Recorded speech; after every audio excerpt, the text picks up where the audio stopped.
Thanks. Oh, gosh, I'm kind of tall. Can you hear me? Yeah. By the way, I was looking at my driver's license, Jim, and you ought to tell Skip, but you know what my middle name is? It's James. You didn't know that? You had no idea? Does anybody else see what's going on around here? So, yeah. Yeah, these talks might be disparate, but you watch. They're not going to be that disparate, those 4 talks, even though John and I haven't talked to each other at all about our themes, what we're going to talk about. And tomorrow, I'll tell you why I'm doing my 2 talks in this order, but I won't talk to you about it now. I can just say what I'd like to say today and tomorrow. It's not going to be light fare. It's not going to be light fare intellectually. It's not going to be light fare spiritually, because the issues are life and death issues. I tonight want to talk about identity. Identity is the moral absolute, the only one in our culture today. And that is, you've got to be yourself. That's the only moral absolute there is. On the other hand, it's kind of at the heart of what it means to be a Christian, because Christians are not people who are just trying to be better people. Christians are people who've gotten a new identity as a gift. We're going to get back to that. So what I want to do, and by the way, there's 2 things. Identity is sort of at the heart of what makes our culture what it is now. Identity is kind of at the heart of what the gospel is all about, too. I want to talk first about our late modern culture's approach to identity, and then the Christian alternative. But I'm going to spend plenty of time on our culture's approach to identity, and you know why? Because most Christians are affected by it in a very deep way and don't know it. They subscribe to the doctrines, they believe the Bible, and yet they're operating out of the cultural narrative of identity that the late modern culture is given. It's one of the reasons why tomorrow, when I talk about change, it's one of the reasons why we don't change. It's one of the reasons why we very often embrace the Christian faith, but we don't change, because we're actually more conformed to the world's understanding of identity than the Christian understanding. So I got to spend half my time on the culture's understanding of identity and what's wrong with it. Then I'll spend the other half of my time on the Christian alternative, the Christian understanding of human identity and the glories of it. So first, just for like 90 seconds, what's an identity? An identity is a stable self-understanding. It's like, this is the core. This is who I most fundamentally am. Yeah, I'm a father. Yes, I'm a son. Yes, I work here. Yes, I do this. Yes, I have all these different. But what am I most fundamentally? What am I really about? Who am I really? That's the stable core. And then self-regard, self-understanding and self-regard. Self-regard is, well, how do I feel about that? Am I happy with that? Do I feel good about that? So identity is your self-understanding, who you really think you are most fundamentally, and then whether you feel good about it or not. Now, let me give you the culture's approach to identity and then the Christian. First, the culture's approach. Look, every culture, without calling it this, gives you an identity formation process. Every culture says this is how you can determine who you are and how well your self-worth, your self-value, how well you should feel about yourself. Every culture does that. No culture uses the term. And every culture pushes an identity process on you as the only one. In our culture, you'll understand it better if you contrast it with other cultures. In traditional cultures, in ancient cultures, and in non-Western cultures today, basically, your identity comes from the role in your family and in your clan and in your community that's assigned to you, and then your self-worth and esteem depends on how well you fulfill that role. So in non-Western, in traditional, in ancient cultures, who are you? You're a father or a mother. You're a son or a daughter. You are a husband or a wife first. Who you are in the group, who you are in the family, that's who you are. And if you fulfill that role, then you should feel good about yourself. Then the culture bestows honor on you. You're an honorable person. You should feel very good about yourself. You have high self-esteem because you're a good son, a good father, a good husband, because you fulfill your role in the clan. In the community. Now, Modern culture reverses that. Listen carefully. Modern culture says your identity and your self-worth is not based on sublimating your interests and your desires for the good of the family. No, identity happens, you become yourself when you assert. When you assert your desires, you assert your interests, and you live the way you want to live in spite of what your family or anybody else tells you.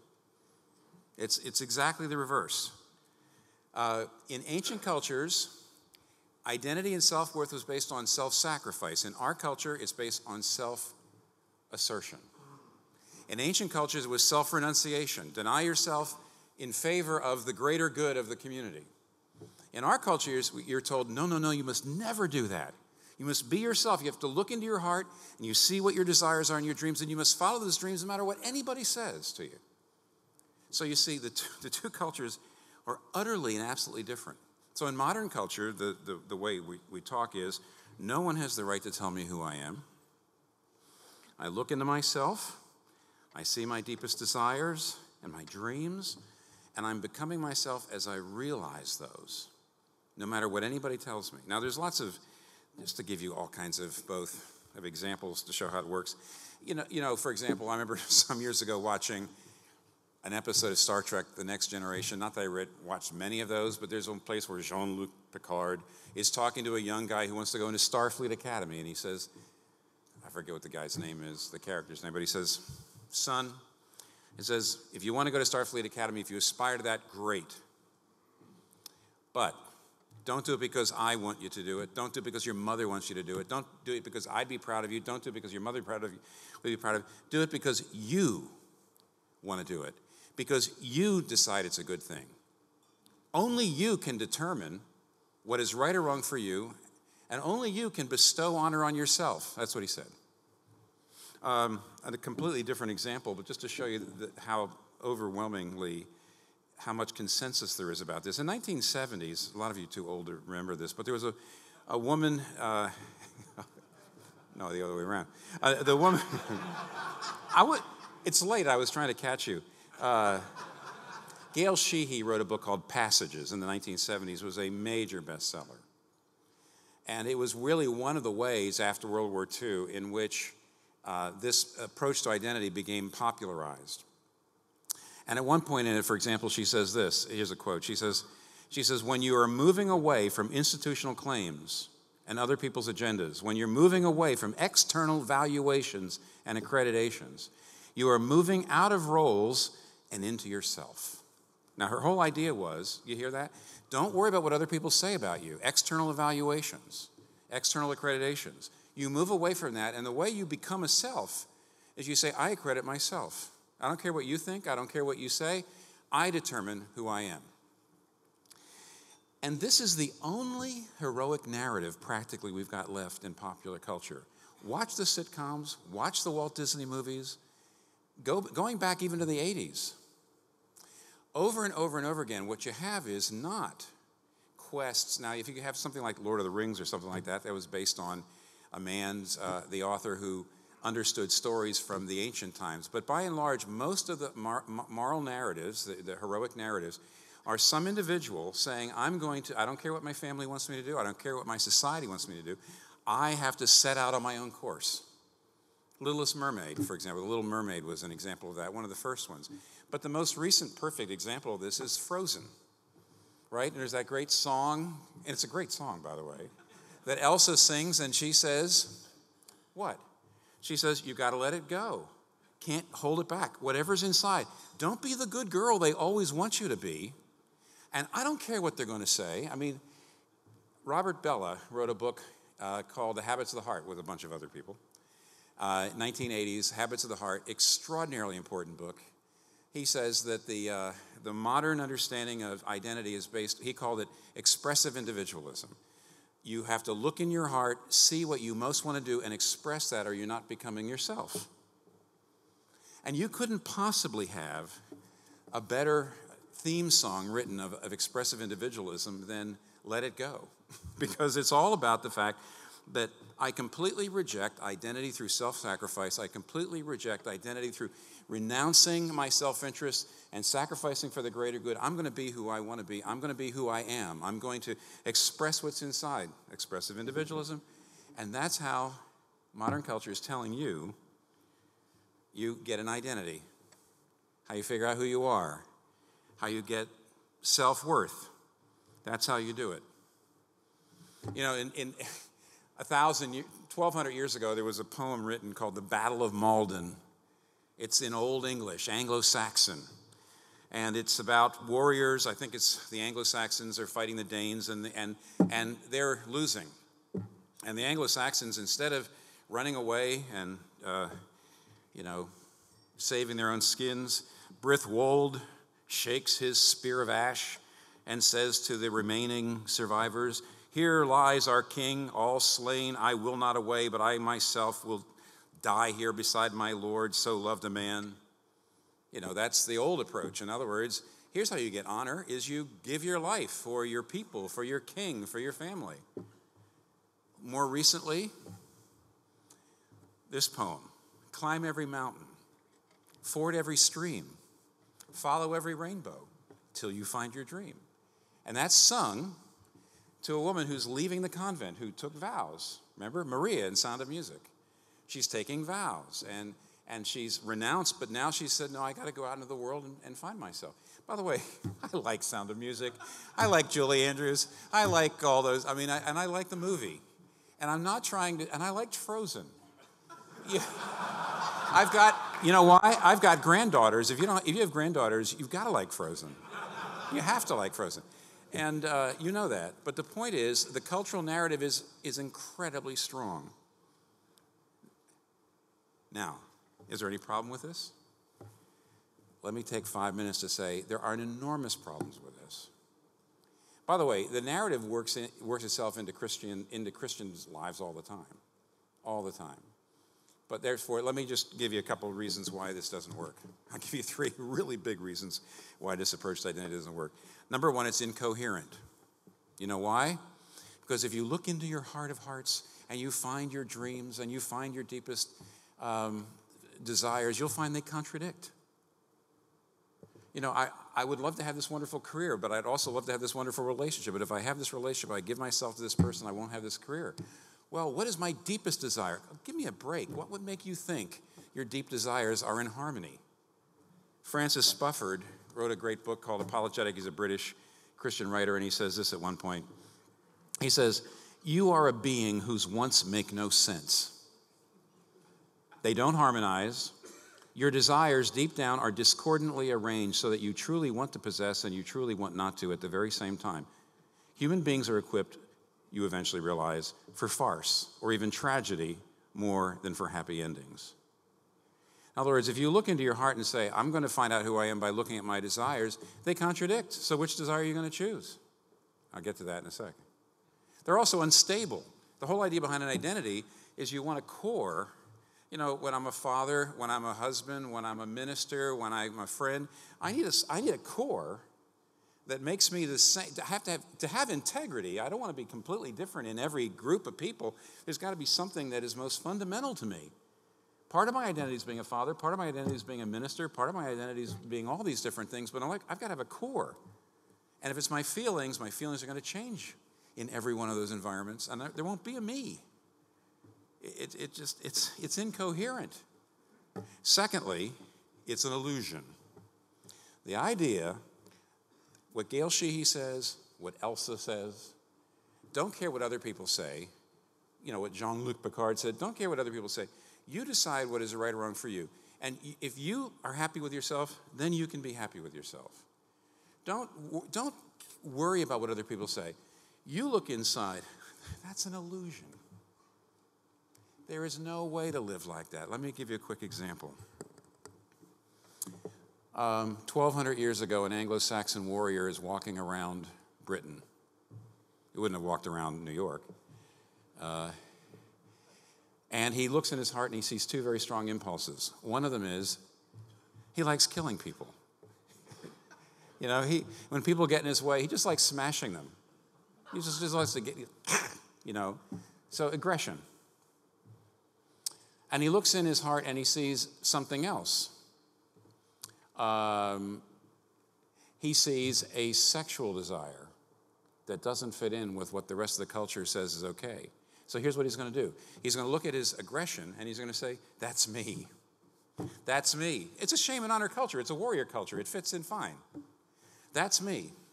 But he's going to look at that sexual desire and he says, that's not me. Squelch that. Okay. Scroll forward. 1,200 years later, young man walking down a street in Manhattan. He looks into his heart and he sees two very strong impulses. One is aggression. He likes smashing people. What's he going to do with that? He's going to go to therapy. He's going to go to anger management classes, or he's going to go to jail. But the other thing he looks in, he sees a particular kind of sexual desire. He says, that's me, that's not me. Why? Because your culture 1,200 years ago told you aggression is a good thing. And on the other, in other words, both the Anglo-Saxon warrior and the modern person who says, oh, that sexual desire, that's truly me, because any sexual desire is me.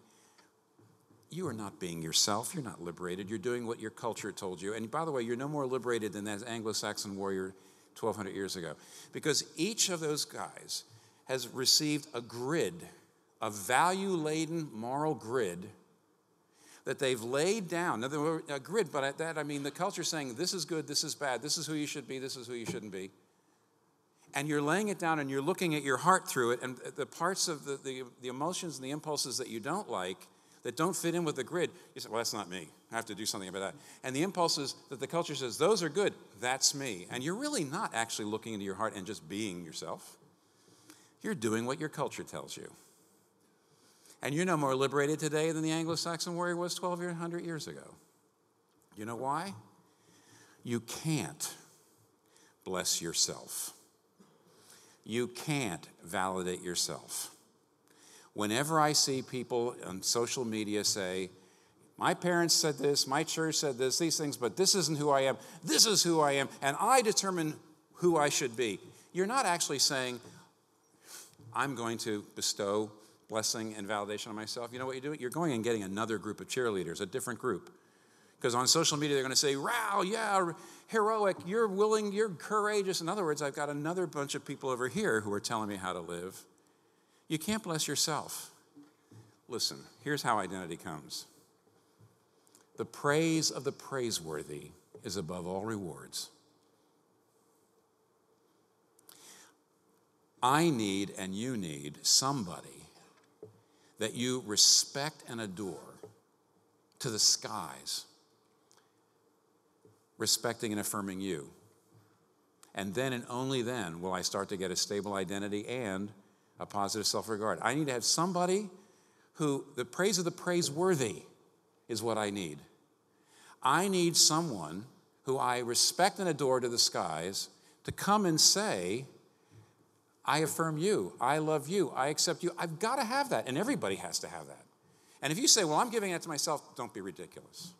You're doing what your culture tells you, you're getting a new set of cheerleaders. And therefore, and one last thing negative to say about the culture, and then turn to what Jesus says, what the Christianity gives as an alternative. One of the scary things to me about this whole approach is that the culture's approach, weirdly enough, is supposed to be liberating, but it's actually quite crushing. Because it can be suffocating. It definitely can be suffocating to live in a culture where you're told, well, your self-worth is based on, being a good family member, being a good son or daughter, husband, wife, and all that. That can be pretty suffocating. The expectations of your family. But I got to tell you, in our culture where you're supposed to be able to define yourself, that means you look into your heart, you find your dreams, and then you have to go out and achieve it. You have to achieve it. So, work is a good thing in most world. In every culture, work is an important thing. Everybody, making money, making a living was very important. But today, in our modern culture, your work becomes your identity. How much money becomes your identity. It's not just what you do, it's who you are. And that will crush you. Because if you are successful, it'll go to your head. Because you have this inflated idea of your identity. It's your identity. So if I made a lot of money, I'm going to have this inflated idea. I'm going to make all kinds of bad moves because I'm going to think of myself as being more able and wise than I really am. Frankly, if you've made a lot of money, you know what that means? It just means you've made a lot of money. But not in our culture. What it means is you're great, you're wonderful, you're brilliant. You're wise. And that's what you think too. And then, of course, if you haven't made a lot of money, you know what that means? It actually just means you haven't made a lot of money, but not in our culture. It means you're a failure. You're not a man in many cases. You see, there's much more crushing pressure put on you. And as a result, we live at a time in which it's really weird. People don't believe in sin. They don't believe in hell. They don't believe in judgment. And yet people walk around with a sense of condemnation that they can't shake. They hear a voice calling them fools. They hear a voice calling them stupid, cowards, not living up. They feel stained.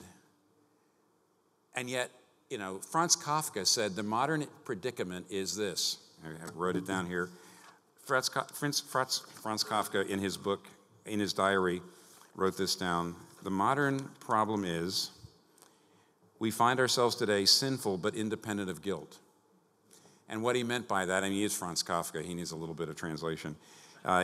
We find ourselves sinful. What he says is, even though we're not supposed to feel guilty, you can't make me feel guilty. Rob Reiner in Bullets Over Broadway, that Woody Allen movie, there's a great place where the Rob Reiner character says, guilt is petty bourgeois crap. A true artist creates his own moral universe. That's what he says. And that is the essence of modern culture. But here's what's so funny. Franz Kafka says, we don't believe in guilt. Why? Because who's to say whether that was right or that was wrong? You have to determine your own right and wrong, and yet we still feel sinful.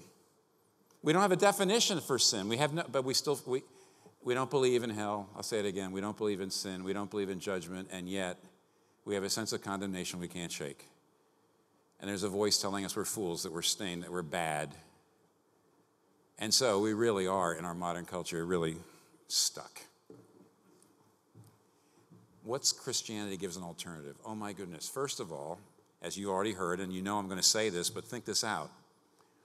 I'm not going to say to people who are struggling under the incoherent, illusory, and crushing burden of the modern understanding of self, trying to have an identity in that, I would never say just get religious. You know why?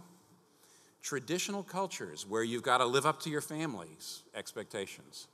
Modern culture where you have to achieve and perform and compete in order to feel good about yourself, and religions that say, if you're a good person, then maybe God will take you to heaven. All of them are the same. In what way? What they're saying is your identity is achieved, not received. It's achieved, not received. You have to do it. You have to perform. And so you can only say, whether you're religious or traditional or even a modern agnostic or secular person, your identity works like this. Because I've performed, because I've obeyed, because I've followed the rules, because I've achieved, then I can feel good about myself. See? Then I obey, therefore I'm accepted.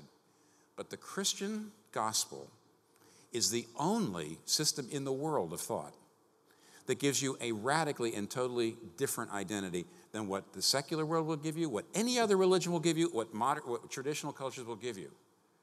Because Christianity says your identity is received, not achieved. Every other system says if you follow the rules, if you compete, if you perform, then you're accepted. But Christianity says, no, I'm accepted, and I'm accepted in Jesus Christ, therefore I perform. I perform because I'm accepted. Christianity says, I perform, and therefore I'm accepted. Christianity says, no, I'm accepted, therefore I perform. Or put it another way. Every other system says, if you follow the rules, whether the rules you created or whether the rules are from the family or the rules of your religion, if you follow the rules, then you can have a stable sense of self. But Christians get a stable sense of self and then follow the rules. Because they already know who they are in Jesus. Do you know how radically different that is? Let me count the ways until my time runs out. Let me count the ways. It means, number one, every other approach to identity means you're either going to be bold and confident or you're going to be humble and understanding, but you can never be both at the same time. Right? In other words, let's just say you're living up to your standards.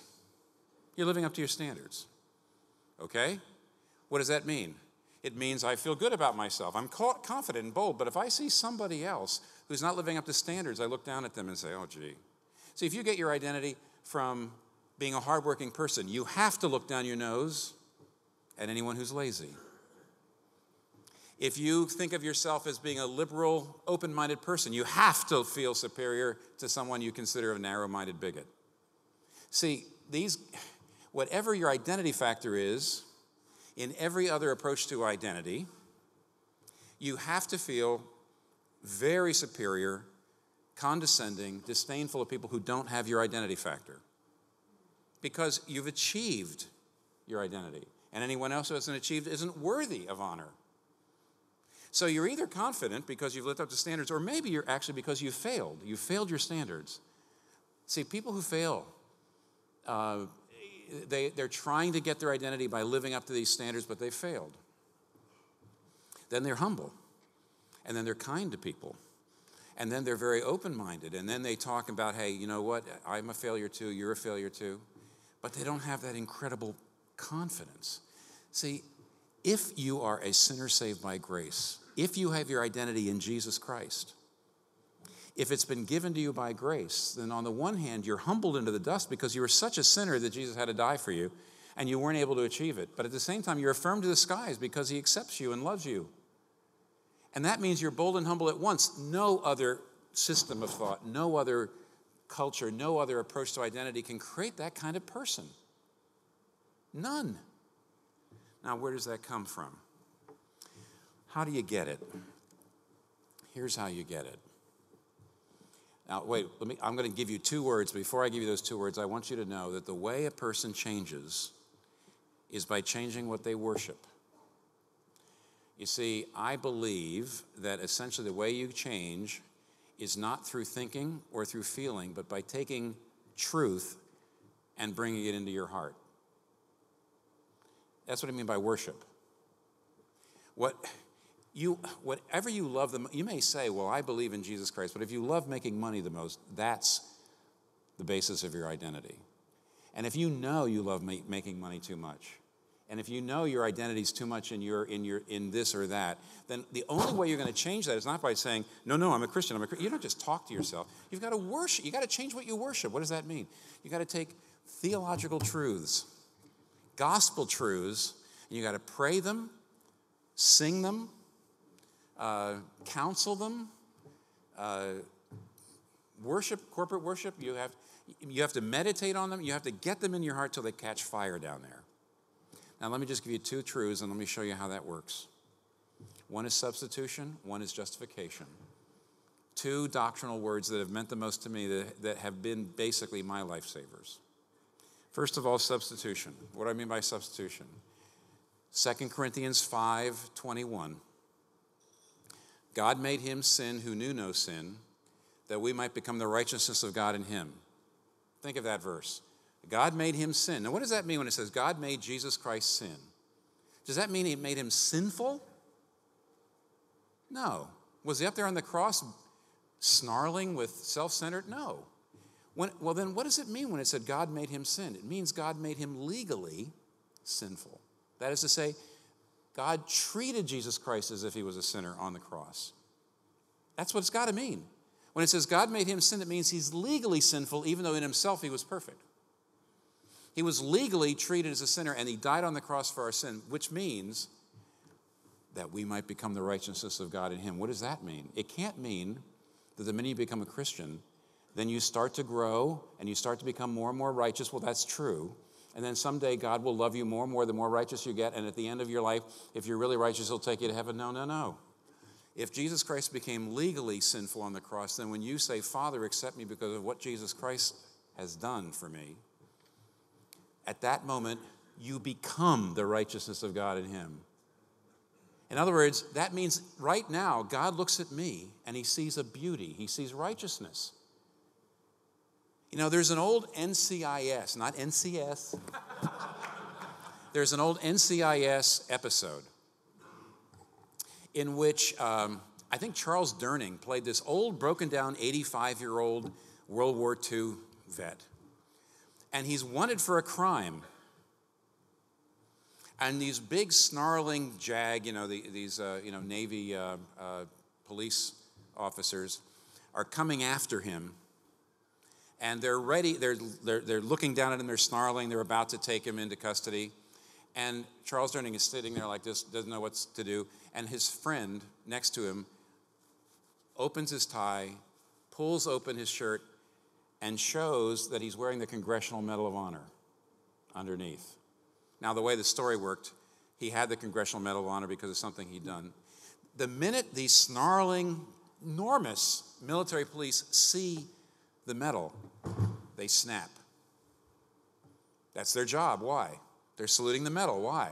They don't know what the guy's like. They don't know what he's like. Maybe he did do the crime, but they're saluting the medal. When it says, God made him sin that knew no sin, God made him sin, the one who knew no sin, that we might become the righteousness of God in him, there's a sense in which when I become a Christian, when I say, Father, accept me because of what Jesus said, at that moment, Jesus' medals are pinned on me. Everything that Jesus accomplished. Richard Hooker, 17th century Anglican theologian, writing about the doctrine of justification by faith, says this: let it be counted as folly or frenzy or fury whatsoever. This is our comfort and wisdom. We care for no knowledge in the world but this, that God has made himself our sin, that's Jesus, that we might be made his righteousness. We are in the sight of God the Father as the very Son of God himself. And John Bunyan, in his spiritual biography, Grace Abounding to the Chief of Sinners, he struggled a great deal with understanding the gospel of grace. He felt like a sinner, but he couldn't really grasp, well, how in the world could God ever love him?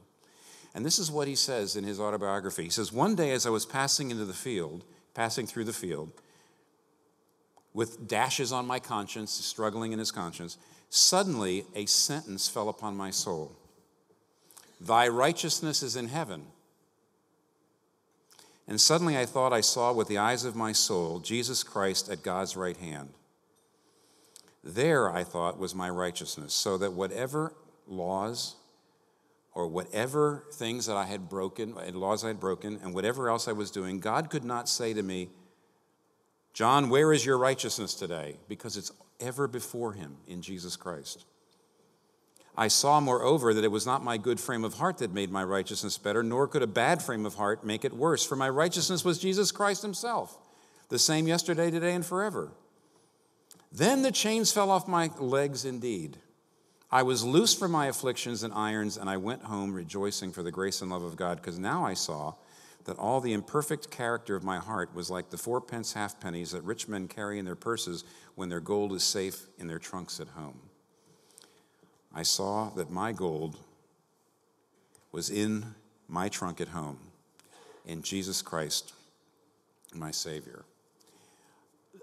Substitution and justification changed my understanding of my identity, and what it has meant was freedom.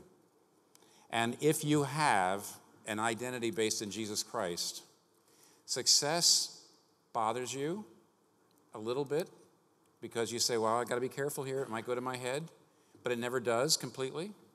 Failure upsets you because you say, this is going to discourage me. But you know, it's just a job now. It's just money. It's not your righteousness. It's not your identity. And now you're free. And now you're free. Here's how you get an identity that's radically different than the identity the culture gives you or any other culture possibly can give you. And it's one of the most wonderful and unique things about the Christian gospel. We'll continue to work out the implications of that. Right now I'm going to close this in prayer. Our Father, we thank you that you have given us your Son. And what does that mean? What does it mean that he died for us? Tonight we see some of the radical nature of what that means. It's radical psychologically. It would be radical sociologically. What would a society look like that wasn't turning work or beauty or money into these big cultural idols that people literally bow down to, how different it would be. Lord, we can't spread the good news of the gospel if we don't live into it in our own lives. If we're just as irritable and proud and greedy and driven by a desire for success, if we're just as addicted to pleasure as way of trying to console ourselves and quiet that voice of condemnation, if we don't live into the glorious new identity we have as children of the King, as justified in Jesus Christ, we can't spread this gospel. So teach us how to do that. Teach us how to do it this weekend in a way we haven't done it before. We pray in Jesus' name. Amen.